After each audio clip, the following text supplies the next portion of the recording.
Selamat pagi, kita bersama lagi dalam Ruang Bicara yang dibawakan kepada anda seperti biasalah secara live dan eksklusif di Bernama TV. Satu lagi topik yang menarik sebenarnya telah pun kita sediakan dan seorang tetamu yang cukup istimewa sudah pun berada di studio Ruang Bicara ini bersama dengan saya.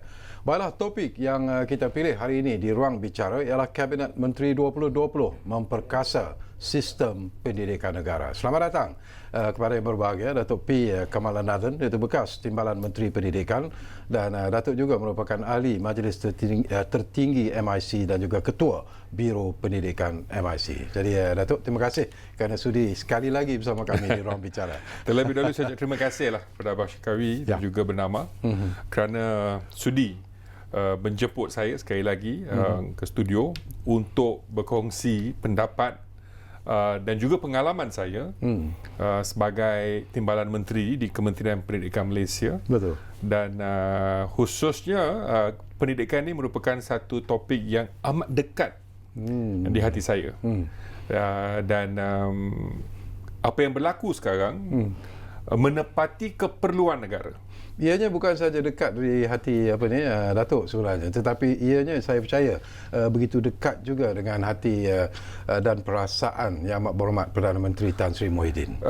Sudah pasti, dan saya terpaksa balik ke 2013 kerana apabila saya hari ini menjadi memahami struktur pendidikan Malaysia dengan lebih dekat, kerana saya telah menyelami aspek pendidikan ini, saya harus berterima kasih kepada Yang Amat Berhormat Tan Sri Muhyiddin Yassin. Kerana apabila saya dilantik sebagai Timbalan Menteri Pendidikan, beliaulah mencadangkan nama saya pada masa itu supaya dilantik sebagai Timbalan Menteri di Kementerian Pendidikan Malaysia yang mana beliau menerajui pada masa itu. Okey. Kewujudan semula apa yang dipanggil sebagai Kementerian Pengajian Tinggi. Apakah secara peribadi Datuk merasakan bahawa ini adalah satu langkah yang tepat dilakukan oleh Tan Sri Muhyiddin? Memang tepat sekali. Memang tepat sekali. Kerana di antara objektif utama pendidikan tinggi Malaysia ialah untuk memastikan negara kita menjadi sebuah negara destinasi pendidikan tinggi. Higher Education Hub dalam rantau ini. Okay. Dan zaman pendidikan yang sungguh canggih dan globalisasi dan pengantarbangsaan pendidikan sangat penting.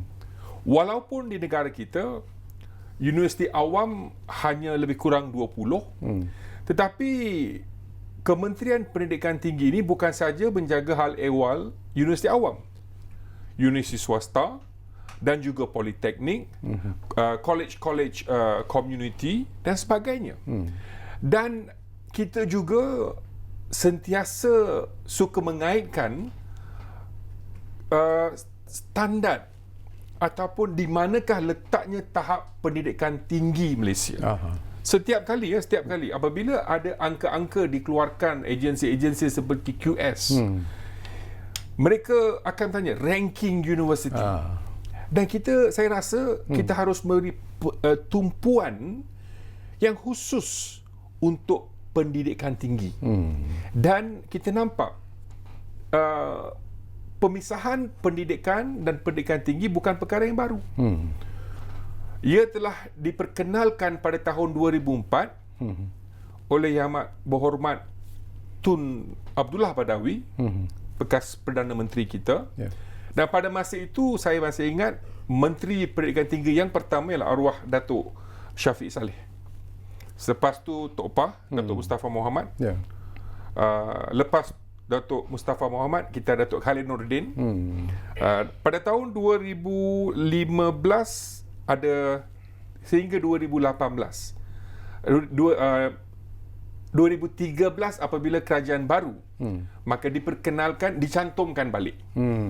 Yang Amat Berhormat bekas Perdana Menteri kita Datuk Seri Najib Tun Razak mencantumkan balik, dan Tan Sri Muhyiddin Yassin menjadi menteri kedua ialah Datuk Seri Yusof, saya dan juga sahabat saya Datuk Mary Yap Timbalan Menteri. Dan dalam masa tahun 2015 apabila dipisahkan kembali, Datuk Seri Yusof Pendidikan Tinggi dan Datuk Seri Mahathir Khalid Pendidikan. Ya. Dan baru-baru ini pada tahun 2018 disatukan semula, dan apabila disatukan semula, saya dari mula dah agak ia tidak sesuai kerana satu menteri dan satu timbalan menteri tidak dapat melaksanakan tanggungjawab ini sepenuhnya. Kerana industri pendidikan Malaysia ini agak besar. Ya. Di Kementerian Pendidikan sahaja hampir lebih 10,000 sekolah rendah, sekolah menengah. Ada IPGM dia, ada sekolah berasrama penuh, ada sekolah agama, ada sekolah matrikulasi, hampir 5 juta anak murid, hampir 500,000 guru-guru, hampir 3 juta ibu bapa penjaga. Target audience stakeholders Kementerian Pendidikan Malaysia hampir 10 juta orang. Tak masuk Kementerian Pendidikan Tinggi. Maka bagi saya pemisahan ini amat tepat. Dan bagi saya, apa yang saya cukup rasa satu tindakan berani Yang Amat Berhormat Perdana Menteri ialah beliau memahami naluri pendidikan Malaysia. Dan saya harus memberitahu kepada mereka yang sedang melihat program ini secara langsung, Pelan Pembangunan Pendidikan Malaysia, pendidikan sekolah rendah, sekolah menengah, dan juga Pelan Pembangunan Pendidikan Tinggi. Kedua-dua ini mempunyai penglibatan Tan Sri Muhyiddin Yassin 120%. Okey. Saya masih ingat apabila pembentangan ini dilakukan, masa itu saya belum ada di Kementerian Pendidikan Malaysia. Yang Amat Berhormat Tan Sri Muhyiddin Yassin telah pun menjadi timbalan Perdana Menteri dan Menteri Pendidikan.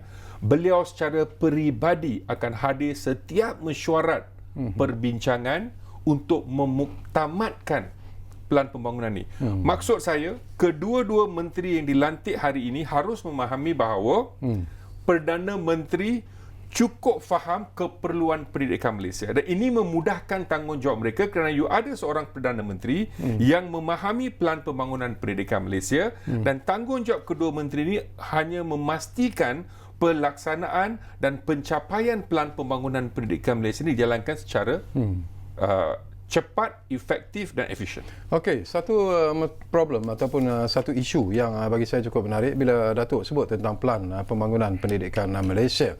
Apakah Datuk merasakan zaman sudah pun berubah sekarang ini? Dari segi pendidikan pun kita lihat banyak perubahan yang perlu dilakukan. Apakah secara peribadi Datuk merasakan bahawa pelan perubahan pembangunan pendidikan Malaysia juga memerlukan satu anjakan yang mungkin berbeza dari apa yang dirancangkan sebelum ini? Sebenarnya Bang Syakawi, kedua-dua Pelan Pembangunan Pendidikan ini kita telah buat perancangan sehingga tahun 2025. Okay. Dan kita telah ambil kira anjakan-anjakan teknologi yang sedang berlaku dan akan berlaku. Dan apa yang ingin saya kongsi bersama pendengar ialah Pelan Pembangunan Pendidikan Malaysia ini bukan sahaja satu pelan perancangan.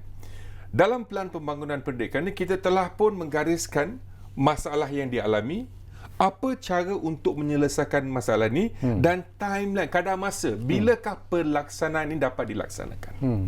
Dan yang baiknya ialah saya bersyukurlah kerana dalam 5 tahun saya di Kementerian Pendidikan Malaysia, saya mendapat pengalaman berada dalam 2 kementerian. Daripada 2013 sehingga 2015, saya di Kementerian Pendidikan Tinggi dan Kementerian Pendidikan juga, tapi fokus saya Kementerian Pendidikan Tinggi dan sedikit kerja-kerja khususnya dalam pembangunan sekolah vernacular dan isu-isu berkaitan dengan sekolah rendah, program-program 3K dan sebagainya. Saya juga bertanggungjawab dan daripada 2015 sehingga 2018 di Kementerian Pendidikan. So saya berdasarkan kepada pengalaman ini, saya pasti keputusan yang dibuat oleh Amat Berhormat Perdana Menteri untuk memisahkan lagi dan menamakan 2 calon beliau ataupun 2 menteri merupakan satu keputusan yang bijak. Saya sempat berbicara dengan Yang Berhormat Datuk Seri Dr. Noraini Ahmad yang juga ahli Parlimen Parit Sulong dan mengucapkan syabas untuk maklumat, untuk rekod lah. Datuk Dr. Noraini merupakan wanita pertama menjadi Menteri Pendidikan Tinggi. Betul. Okey, ini saya merupakan satu sejarah bagi kita dan saya pasti kerana keupayaan Datuk Dr. Noraini ini amat luar biasa. Beliau mempunyai pengetahuan antarabangsa kerana beliau sendiri menjadi pengerusi Commonwealth Women's Parliament Caucus. Dan pengalaman ini saya pasti akan membantu industri pendidikan tinggi khususnya dalam aspek globalisasi dan pengantarbangsaan pendidikan Malaysia ini. Dan hasrat negara untuk menjadi hub pendidikan tinggi di rantau ini saya pasti dapat dilaksanakan kerana kita mempunyai kepimpinan yang cukup baik.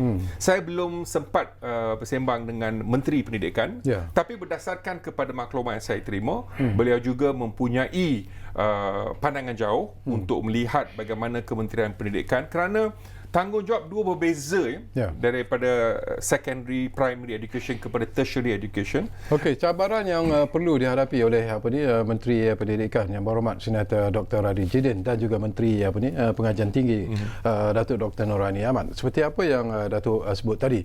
Tetapi terutamanya untuk pengajian tinggi, Kementerian Pengajian Tinggi itu sendiri itu kita lihat bahawa apa yang Datuk sentuh tadi ialah meletakkan ranking universiti-universiti itu kepada kedudukan yang mungkin boleh menarik pelajar-pelajar luar untuk datang belajar di universiti-universiti ataupun pusat pengajian tinggi di negara kita. Tetapi masalah yang dibangkitkan oleh ramai rakyat jelata ialah apakah pendidikan di pusat pengajian tinggi itu betul-betul memenuhi kehendak pasaran yang sedia ada, dan sekiranya ini tidak diberi perhatian, mungkin masalah pengangguran misalnya di kalangan graduan akan di antara anjakan saya kalau masih segar dalam pemikiran saya, ada 10 atau 11 anjakan dalam Pelan Pembangunan Pendidikan Malaysia Pendidikan Tinggi. Salah satu daripadanya ialah untuk mewujudkan satu generasi job creators dan bukan job seekers. Itulah hala tuju Pelan Pembangunan Pendidikan Malaysia Kementerian Pendidikan Tinggi. Maka dahulu kala tanggungjawab universiti amat mudah. Tanggungjawab dia hanya untuk memastikan pelajar graduan itu tamat pengajian. Lepas tamat pengajian sama ada mahasiswa itu dapat kerja atau tidak bukan tanggungjawab universiti lagi. Itu dulu. Tapi hari ini peratusan mahasiswa yang mendapat pekerjaan merupakan di antara yardstick ataupun di antara kaedah-kaedah untuk kita melihat kejayaan universiti tersebut. Contoh, katakanlah satu universiti A, daripada 100 pelajar, 80% pelajar yang belajar dari IPT ini telah berjaya mendapat kerja. Ini merupakan track record kejayaan universiti. Dan itulah hala tuju semua universiti di Malaysia sekarang. Kerana dia zaman job seekers tak ada. Sekarang mereka dalam proses untuk mewujudkan job creators. Itulah kaedah mereka. Menarik. Baik, kita akan berehat dulu buat seketika dan kepada anda jangan ke mana-mana. Kembali semula sebentar saja lagi bersama kami live dan eksklusif Ruang Bicara yang kami bawakan kepada anda di Bernama TV. Kita jumpa lagi selepas ini.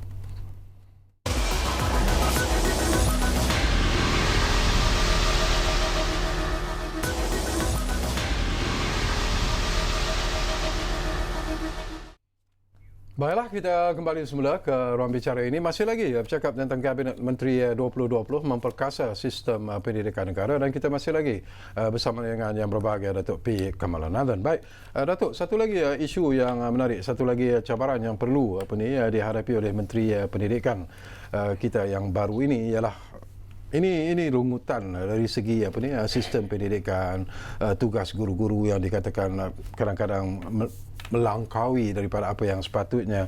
Jadi apa lagi perkara yang perlu dilihat secara serius oleh Kementerian Pendidikan? Dari aspek ini merupakan isu-isu di Kementerian Pendidikan Malaysia, khususnya yang bertanggungjawab dengan isu-isu pendidikan awal sehingga mungkin tingkatan 6 ataupun matrikulasi. Isu yang biasa menjadi masalah lah isu beban guru dan juga masalah guru nak berpindah isu penukaran guru, duka lara dan sebagainya. Perkara ini akan sentiasa menjadi satu masalah yang harus ditangani pada masa-masa yang tertentu, dan ada kaedah-kaedahnya. Sejak masa Tan Sri Muhyiddin Yassin menjadi Menteri Pendidikan satu, lepas tu Datuk Seri Mahathir Khalid apabila mengambil alih Kementerian Pendidikan Malaysia, mereka sentiasa memberi tumpuan yang penting untuk mencari penyelesaian dari aspek beban guru. Pengurangan tanggungjawab itu merupakan satu sistem yang akan dilakukan setiap masa. Oleh kerana itulah kita memperkenalkan penggunaan teknologi. Contohnya dulu bila ada buku kehadiran kena tik dalam buku, sekarang mereka menggunakan sistem teknologi online. Banyak sekolah telah pun mengamalkannya. Mereka harus terus mengamalkan. Ada beberapa isu untuk pelaksanaan sistem teknologi tersebut, dan saya pasti Menteri akan melihat bagaimana untuk melangsungkan atau memulakan kembali bagaimana sistem teknologi kita memerlukan, kerana kita menjadi satu negara contoh. Saya masih ingat saya dapat berjumpa dengan Menteri Pendidikan Finland pada masa, mereka kagum dengan cara sistem teknologi next generation education, 21st century education. Dan kita sebuah negara yang di depan. Itu yang kedua ialah isu guru yang ditukar tempat untuk bertugas jauh, antara suami dengan isteri. Itu juga merupakan satu masalah yang telah mencari penyelesaian, bermula juga daripada zaman Yang Berhormat Tan Sri Muhyiddin. Ini is an ongoing problem, masalah, dan Kementerian Pendidikan sentiasa memberi penekanan dan untuk membantu guru-guru ini. Apa yang penting bagi saya dan pengalaman saya dalam Kementerian Pendidikan Tinggi dan juga Kementerian Pendidikan, kita mempunyai satu tim di Kementerian Pendidikan dan Kementerian Pendidikan Tinggi, pengarah-pengarah, pegawai-pegawai, KSU, TKSU dan sebagainya, yang cukup committed untuk melaksanakan tanggungjawab mereka. 5 tahun saya di Kementerian Pendidikan Malaysia, sekiranya ada kejayaan yang kita dapat laksanakan, selain daripada mendapat sokongan daripada sahabat-sahabat saya dari parti MIC sebagainya, ataupun dari Barisan Nasional sebagainya, yang telah membantu saya melaksanakan pelbagai inisiatif ialah sahabat-sahabat saya di Kementerian Pendidikan Malaysia dan Kementerian Pendidikan. Ramai di antara mereka masih berkhidmat. Dan kedua-dua menteri ini cukup bertuah kerana mereka ada bersama mereka adalah pegawai-pegawai yang mempunyai pengalaman yang cukup baik. Dan sekiranya kita dapat membawa mereka dalam segala perancangan dan sebagainya, saya pasti the work is cut short. Tetapi kedua-dua jawatan ini, kedua-dua menteri ini has to be very hands-on. Saya kenal Datuk Noraini and she's very hands-on. Dan saya juga pasti Datuk Dr. Razzi juga a very hands-on person, kerana kita perlu turun benar-benar bersama ibu bapa, anak murid, sekolah prasekolah dan sebagainya. Kita ada sistem pendidikan kita, we have sistem pendidikan yang berbeza di negara-negara lain. Harus kita dekati dan untuk memastikan kesinambungan ini dapat dilaksanakan. Sekarang ini negara menumpukan perhatian ataupun sistem pendidikan kita menumpukan perhatian kepada apa yang disebut sebagai pendidikan TVET ataupun teknologi dan vocational. Apakah Datuk merasakan bahawa ini harus diperkasakan lagi, kerana sememangnya lah penuntud-penuntud yang keluar ataupun yang mengikuti TVET ini sebenarnya mempunyai masa depan yang lebih cerah berbanding dengan rakan-rakan yang lain. Bagi saya peluang melanjutkan pelajaran dalam bidang TVET merupakan lebih banyak peluang daripada pendidikan tinggi. Skills education. Dan TVET ataupun lepas tu politeknik dan sebagainya, skills, kemahiran merupakan satu pendidikan yang ada dalam lebih kurang 6 atau 7 kementerian. Setiap kementerian ada latihan kemahiran masing-masing. Dan dalam pelan pembangunan pendidikan juga kita terpaksa balik ke sana kerana di situlah segala perancangan telah pun ada. Kita memberi penekanan kepada technical vocational education. Keperluan asas ada. Dan kita juga telah berjaya mewujudkan hala tuju. Contohnya, seorang pelajar yang tidak mendapat keputusan cemerlang Tetapi cita-cita dia ialah untuk menjadi seorang graduan di satu universiti awam. Masih boleh menggunakan hala tuju college vocational, contoh college community, college vocational, politeknik. Lepas tu kita ada MTUN, technical university. Ada hala tuju dia. Maksudnya pelajar-pelajar, anak murid di Malaysia jangan khawatir. Kalau laluan kita nak dapat graduan daripada universiti awam, tidak pergi melalui matrikulasi IPTA tingkatan 6 atau asasi, hala tuju latihan kemahiran menggunakan TVET, vocational, politeknik, college community ini ada juga hala tuju yang sedia ada. Maka Kementerian Pendidikan telah pun, dan ini lebih mudah. Masalah yang mungkin wujud apabila ada perpecahan ini ialah kesinambungan. Dulu sekiranya ada isu Kementerian Pendidikan dan Kementerian Pendidikan Tinggi, kita boleh adakan satu perbincangan serta-merta. Kini apabila dipisahkan, mungkin akan mengambil masa sikit, tetapi sudah ada sistem. Masa kita disatukan pun, dia ada pemimpin-pemimpin masing-masing dalam kementerian masing-masing. Maka tugas tu dijalankan secara biasa. Rungutan daripada pusat-pusat pengajian tinggi awam, Datuk, ialah tentang bajet yang dikatakan telah pun dipotong dengan begitu hebat sekali lah sebenarnya, dan menimbulkan masalah kepada pusat-pusat pengajian tinggi. Apakah Tan Sri Muhyiddin Yassin mungkin melalui Menteri Pengajian Tinggi Datuk Dr. Nurani Ahmad perlu melihat isu ini semula dan mungkin memberikan sedikit kelegaan kepada universiti-universiti ataupun pusat pengajian tinggi awam? Berdasarkan kepada pengalaman saya apabila saya berkhidmat dengan Yang Amat Berhormat Tan Sri Muhyiddin Yassin, he's a very very objective and oriented person. Kita harus memastikan kita ada cukup maklumat atas keperluan.